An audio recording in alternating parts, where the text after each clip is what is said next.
વિશ્વામિત્રી નદીમાં વધુ એક મગરનું દુઃખદ મૃત્યુ નિપજતા પ્રાણીપ્રેમીઓમાં દુઃખની લાગણી પ્રસરી જવા પામી હતી. વડોદરા શહેરમાં અવારનવાર મગરના મૃત્યુની ઘટનાઓ સામે આવતી હોય છે, ત્યારે આવી જ એક ઘટના વડોદરા શહેરમાં કાશીબા ચિલ્ડ્રન હોસ્પિટલ પાસે આવેલ વિશ્વામિત્રી નદીના કાંઠે સામે આવી છે, જેમાં એક મગરનું દુઃખદ મૃત્યુ નિપજ્યું છે. વડોદરા શહેરમાં વિશ્વામિત્રી નદીનો પ્રોજેક્ટ હાથ ધરવામાં આવ્યો ત્યારથી જ મગરોની મૃત્યુની ઘટનાઓ જોવા મળી રહી છે.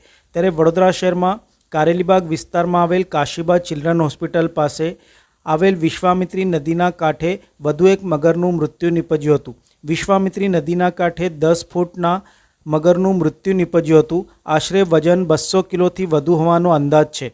કાદવ કીચડવાળી જગ્યાએથી મગરને બહાર કાઢવામાં ઘણી મુશ્કેલીઓ પડી હતી, જેમાં સ્થાનિકો અને રાહદારીઓની પણ મદદ લઈને મગરને બહાર કાઢવામાં આવ્યો હતો અને ત્યારબાદ પોસ્ટમોર્ટમ ખાતે ખસેડવામાં આવ્યો હતો.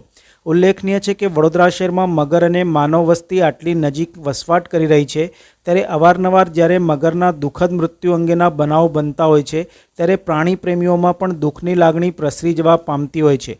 મગરોનું મૃત્યુ કુદરતી કારણે થયું હોય તેમ પણ હોય, પણ મગરોનું મૃત્યુ જો કુદરતી ન હોય તો તેના કારણોની યોગ્ય તપાસ તંત્ર દ્વારા હાથ ધરાય અને આવા બનાવોને રોકવામાં આવે તેવી પણ પ્રાણી પ્રેમીઓની માંગણી છે. ત્યાં બ્રિજનું કામ ચાલે છે, તો ત્યાંથી બોલાવા આવ્યા હતા કે ભાઈ મગર આવી રીતના પડેલો છે 3 થી 4 કલાકથી. તો અમે આ લગભગ 10 થી 11 ફૂટનો મગર છે. જીવે છે કે મરે છે? મરેલો છે. ત્યાં તપાસ કરતા લાગ્યું કે મગર મરેલો છે. શું કારણ? એ તો હવે પીએમ કરાય પછી ખબર પડશે કે ભાઈ શેના કારણે થયું. હા, 10 થી 11 ફૂટનો મગર છે.